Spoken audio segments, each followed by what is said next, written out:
आखिरी जमाना पैगंबर हजरत मोहम्मद मुस्तफा सल्लल्लाहु अलैहि वसल्लमेर जामाता हजरत आली রাদিয়াল্লাহু তাআলা আনহু একদিন ফজরের নামাজে পড়ে ঘরের ভিতরে প্রবেশ করলেন। ঘরের ভিতরে প্রবেশ করে দেখলেন তার সহধর্মিণী হযরত ফাতিমা রাদিয়াল্লাহু তাআলা আনহা অজস্র ধারায় কান্না করতেছে। স্বামী হযরত আলী রাদিয়াল্লাহু তাআলা আনহু ডাক দিয়ে বলে, রে ফাতিমা, আখিরি জামানার পয়গম্বরের মেয়ে ফাতিমা,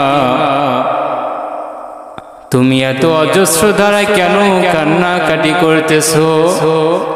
হযরত ফাতিমা রাদিয়াল্লাহু তাআলা আনহা ডাক দিয়ে বলে, রে স্বামী, আজকে রাতে একটি খারাপ স্বপ্ন দেখেছি। একটি স্বপ্ন দেখেছি যে স্বপ্নের মাধ্যমে আমার অন্তরটা ছিন্ন ভিন্ন হয়ে গেছে। হযরত আলী রাদিয়াল্লাহু তাআলা আনহু ডাক দিয়ে বলে, রে ফাতিমা, স্বপ্নটা কি আমাকে একটু বলা যাবে নি? স্বপ্নের কথা কি আমি একটু শুনতে পারবো নি? সহধর্মিণী ফাতিমা রাদিয়াল্লাহু তাআলা আনহা ডাক দিয়ে বলে, রে প্রাণের স্বামী আলী রাদিয়াল্লাহু তাআলা আনহু, স্বপ্নটা দেখেছি আজকে রাতে আমার বাবা বাজান আখির জামানার পয়গম্বর হযরত মুহাম্মদ মুস্তাফা সাল্লাল্লাহু আলাইহি ওয়াসাল্লাম আমার ঘরের ভিতর প্রবেশ করলেন। ঘরের ভিতর প্রবেশ করে কি যেন তালাশ করতেছে। এই কোনায় খুঁজতেছে, ও কোনায় খুঁজতেছে, কি যেন তালাশ করতেছে। আমি ডাক দিয়ে আব্বাজানকে বললাম, ও হে আব্বাজান, আপনি আমার ঘরের ভিতর কি তালাশ করতেছেন? আখির জামানার পয়গম্বর হযরত মুহাম্মদ মুস্তাফা সাল্লাল্লাহু আলাইহি ওয়াসাল্লাম ডাক দিয়ে বলে, রে মা ফাতিমা, আমি তো তোমাকেই তালাশ করতেছি, তোমাকেই তো আমি খুঁজতেছি রে ফাতিমা, আমি তো তোমাকেই খুঁজতেছি। ফাতিমা রাদিয়াল্লাহু তাআলা আনহা ডাক দিয়ে বলে, রে আব্বাজান, কি খবর, আপনি আমাকে কেন খুঁজতেছেন? ফাতিমা রাদিয়াল্লাহু তাআলা আনহা ডাক দিয়ে বলেন, রে আব্বাজান, আপনি আমাকে কেন খুঁজতেছেন? আখির জামানার পয়গম্বর হযরত মুহাম্মদ মুস্তাফা সাল্লাল্লাহু আলাইহি ওয়াসাল্লাম ডাক দিয়ে বলে, রে মা ফাতিমা, আজকে কি তুমি রোজা রাখবানি? আজকে কি তুমি আল্লাহর ইবাদতে লিপ্ত হবানি? ফাতিমা রাদিয়াল্লাহু তাআলা আনহা ডাক দিয়ে বলে, রে আব্বাজান, হ্যাঁ, আমি তো আজকে রোজা রাখবো। হযরত মুহাম্মদ মুস্তাফা সাল্লাল্লাহু আলাইহি ওয়াসাল্লাম ডাক দিয়ে বলে, রে মা, আজকে তুমি রোজা রাখার সেহরি খাবা আলীর দস্তরখানায় এবং ইফতার করবা আমার দস্তরখানায়। এই বলি আমার বাবা জান চলিয়া গেলেন। হযরত আলী রাদিয়াল্লাহু তাআলা আনহা ডাক দিয়া বলে, রে হে স্ত্রী, এই স্বপ্নটা কি তুমি কি বুঝতে পারছো নি? দুজনেই অজস্র ধারায় কান্নাকাটি করতেছে। রে হায় হায় হায় হায়, আমার স্ত্রী তো আজকেই বিদায় নিয়ে যাবে, আজকেই তো দুনিয়া থেকে মায়া ত্যাগ করে চলে যাবে। দুজনেই অজস্র ধারায় কান্নাকাটি করতেছে। এর মাধ্যমে দুই সন্তান হাসান আর হুসাইন রাদিয়াল্লাহু তাআলা আনহু ঘরে ভিতর প্রবেশ করলেন। বলতেছেন, হে আব্বাজান, হে আম্মাজান, আপনারা কেন কান্নাকাটি করতেছেন? আপনারা কেন চিৎকার করতেছেন? আমাদেরকে কি একটু বলা যাবে নি? ফাতিমা রাদিয়াল্লাহু তাআলা আনহার অভ্যাস ছিল, যখনই তার সন্তানরা তাকে বিরক্ত করত, ডিস্টার্ব করত, ফাতিমা রাদিয়াল্লাহু তাআলা আনহা বলতেন যে, যাও তোমার নানার কবরের পাশে চলে যাও। আজকেও ফাতিমা রাদিয়াল্লাহু তাআলা আনহা বললেন, হে সোনামণিরা হাসান আর হুসাইন, যাও তোমরা তোমার নানার কবরের পাশে চলে যাও। হাসান হুসাইন রাদিয়াল্লাহু তাআলা আনহা নানার কবরের পাশে চলে গেলেন। কবরের পাশে চলে যাওয়ার পরে কবরের ভিতর থেকে আওয়াজ আসলো যে, হে আমার নাতিরা, প্রাণের নাতিরা, তোমরা আজকে কেন আসতেছো? তোমাদের তো আসার অনেক সময় হবে, আজকে তোমরা চলে যাও, ঘরের ভিতরে ফিরিয়া যাও, তুমি তোমার মার চেহারার দিকে তাকিয়ে থাকো। হযরত হাসান হুসাইন রাদিয়াল্লাহু তাআলা আনহা ঘরের ভিতরে প্রবেশ করলেন, মায়ের চেহারার দিকে তাকিয়ে থাকলেন আর বললেন, হে মা, আমার নানা জানতো আমাকে সব কিছুই বলে দিয়েছেন, তুমি তো আজকেই আমাদের ছেড়ে চলে যাবা, দুনিয়ার মায়া ত্যাগ করে চলে যাবা। হাসান রাদিয়াল্লাহু তাআলা আনহু, হুসাইন রাদিয়াল্লাহু তাআলা আনহু তারাও কান্নাকাটি শুরু করে দিলেন। হযরত আলী রাদিয়াল্লাহু তাআলা আনহা তিনিও কান্নাকাটি করতেছেন। ইতিমধ্যে স্ত্রী ফাতিমা রাদিয়াল্লাহু তাআলা আনহা ডাক দিয়ে বলে, যে প্রাণের স্বামী, আমি যখন মৃত্যুর ঢলে পড়িয়া যাব তখন আপনি আমাকে আমার পাশে থাকবেন। হযরত ফাতিমা রাদিয়াল্লাহু তাআলা আনহা কিছুক্ষণ পরেই অসুস্থ হয়ে পড়লেন, তাকে বিছানায় শুয়ে দেওয়া হলো। ফাতিমা রাদিয়াল্লাহু তাআলা আনহা ডাক দিয়ে বললেন, প্রাণের স্বামী, আপনার কাছে আমার কিছু আরজি আছে। কি আরজি? বলো, তাড়াতাড়ি বলো, তোমার আরজি গুলো কি? হযরত ফাতিমা রাদিয়াল্লাহু তাআলা আনহা ডাক দিয়ে বললেন, প্রাণের স্বামী, আমি যখন মৃত্যুর দিকে চলে যাইতেছি, আমাকে তো দুনিয়ার মায়া ত্যাগ করতেই হবে। আমি যখন মৃত্যুবরণ করব, আমার লাশের পাশে যেন আর কেউ আসে না। আপনি অন্ধকারের ভিতরে আমাকে কবর দিবেন, দাফন দিবেন। আমার কবরের সামনে যেন আর কেউ আসে না। আমি মৃত্যুর পরে যেন আমাকে কেউ দেখতে আসে না। হযরত আলী রাদিয়াল্লাহু তাআলা আনহা ডাক দিয়ে বললেন, প্রাণের স্ত্রী, আমার তো আশা, যখন তুমি দুনিয়ার মায়া ত্যাগ করে চলে যাবা, দুনিয়ার সকল মানুষকে ডাকবো আর বলবো, সকলকে নিয়ে আমি তোমাকে কবরের ভিতরে রাখবো। হযরত ফাতিমা রাদিয়াল্লাহু তাআলা আনহা ডাক দিয়ে বললেন, প্রাণের স্বামী, না, আমি মৃত্যুর পরে আপনি কাউকে ডাকবেন না, কারণ আমি যদি মৃত্যুর পরে আমাকে পরপুরুষ দেখে, তাহলে বলবে এই রকমের তো ছিল নবীজির মেয়ে, এত বড় লম্বা ছিল তো নবীজির মেয়ে, এত বড় দেহের অধিকারী ছিলেন তো নবীজির মেয়ে, এতে তো আমার পর্দার বরখলাপ হয়ে যাবে। না, আমি মৃত্যুর পরে আপনি কাউকেই ডাকবেন না।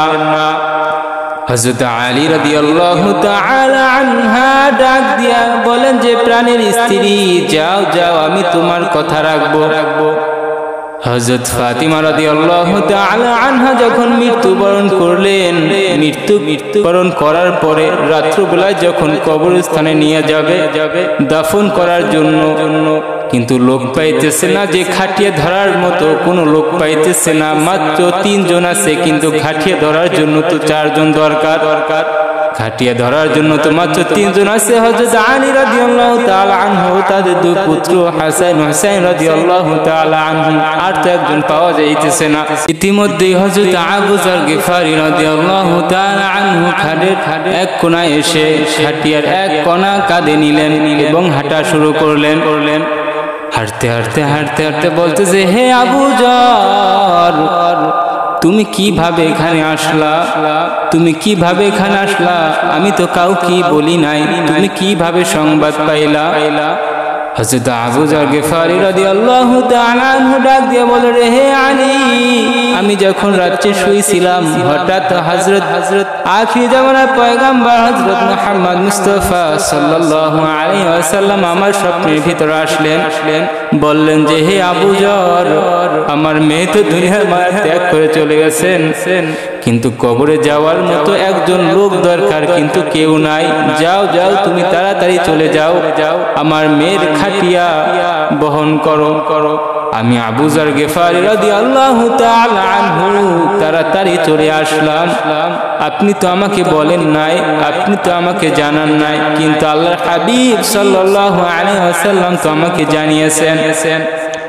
হযরত আলী রাদিয়াল্লাহু তাআলা আনহু যখন ফাতিমা রাদিয়াল্লাহু তাআলা আনহাকে কবরের ভিতর রাখলেন, হযরত আবু যর গিফারি রাদিয়াল্লাহু তাআলা আনহা কবরের পাশে গিয়ে বললেন, হে কবর, তুমি কি জানো নি আজকে তোমার ভিতরে কাকে রাখা হইতেছে? আজকে তোমার কবরের ভিতরে বিশ্ব নবী হযরত মুহাম্মদ মুস্তাফা সাল্লাল্লাহু আলাইহি ওয়াসাল্লামের কন্যাকে রাখা হইতেছে। কবরের ভিতর থেকে কোনো আওয়াজ আসে না, আবার বলতেছে হে কবর, হে মাটি, তোর ভিতরে কাকে রাখতেছি তুই কি জানোনি? হযরত হাসান হুসাইন রাদিয়াল্লাহু তাআলা আনহার মাকে তোর কবরের ভিতর রাখতেছি।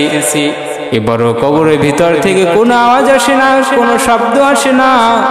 হযরত আবু যর গিফারি রাদিয়াল্লাহু তাআলা আনহা আবারও কবরের পাশে গিয়ে বলতেছে হে কবর, হে মাটি, তোর ভিতরে কাকে রাখতেছি তুই জানোনি? হযরত আলী রাদিয়াল্লাহু তাআলা আনহার স্ত্রীকে তোর কবরের ভিতর রাখতেছি। এবারও কবরের ভিতর থেকে কোনো আওয়াজ আসতেছে না। হযরত আবু যর গিফারি রাদিয়াল্লাহু তাআলা আনহা আবার কবরকে ডাক দিয়ে বলে হে কবর, তোর ভিতরে কাকে রাখতেছি তুই জানোনি? আজকে যাকে রাখতেছি সে হলো জান্নাতের মহিলাদের সর্দারনী হযরত ফাতিমা রাদিয়াল্লাহু তাআলা আনহা। খবরদার, খবরদার মাটি, তুই তার সাথে বেয়াদবি করবি না, খবরদার তাকে তুই অসম্মান করবি না। আল্লাহ পাক রব্বুল আলামিন মাটির জবান খুলে দিলেন। মাটি উত্তর দিলেন হে আবু যর, শুনে নাও, শুনে নাও, আমি কবর অন্ধকারের ঘর, আমি কবর সাপ বিচ্ছুর ঘর, আমি কবর কোনো বংশ বিস্তারকে চিনি না, কোনো নাম দামকে চিনি না, আমি কবর কোনো নবীর মেয়েকে চিনি না, আমি কবর কোনো আলী রাদিয়াল্লাহু তাআলা আনহার স্ত্রীকে চিনি না, আমি কবর হাসান হুসাইন রাদিয়াল্লাহু তাআলা আনহার মাতাকে চিনি না, আমি কবর চিনি একমাত্র আমল। যে বান্দা বান্দি আমল নিয়ে আমার ভিতরে চলে আসবে, আমি কবরের ভিতরে তাকে জান্নাতের বিছানা বিছিয়ে দিব।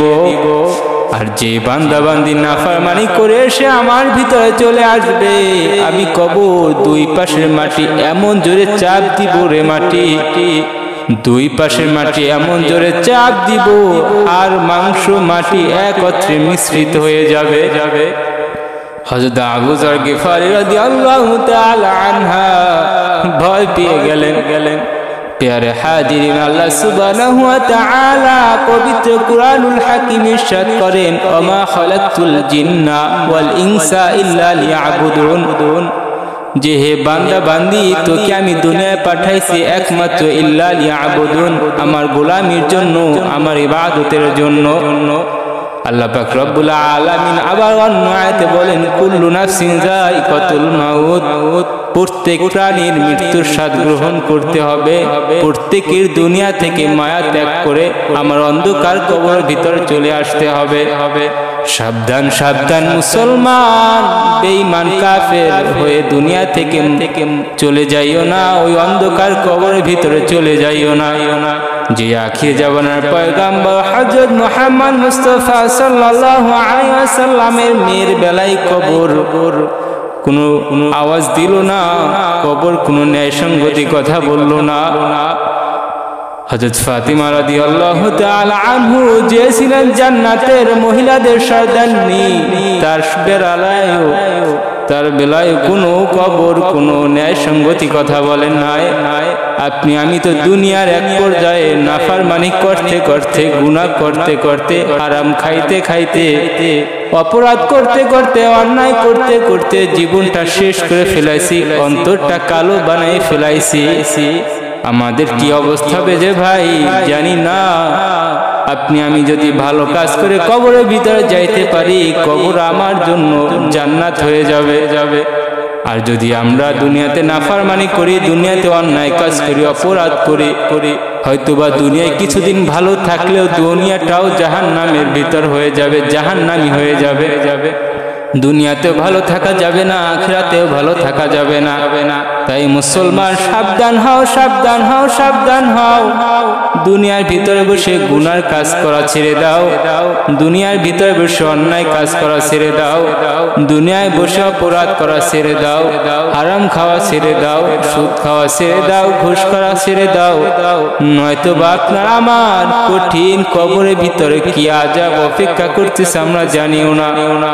হাজিরিন মুহতারাম হাজিরিন, আপনি আমি সকলকে আল্লাহ পাক রব্বুল আলামিন যেন পরিপূর্ণ খালেজ নিয়াতে আল্লাহ পাক রব্বুল আলামিন ইবাদত করে দুনিয়ায় মায়া ত্যাগ করতে পারি। আল্লাহ পাক রব্বুল আলামিন আপনাকে আমাকে সহি বোঝার তৌফিক দান করে দেন।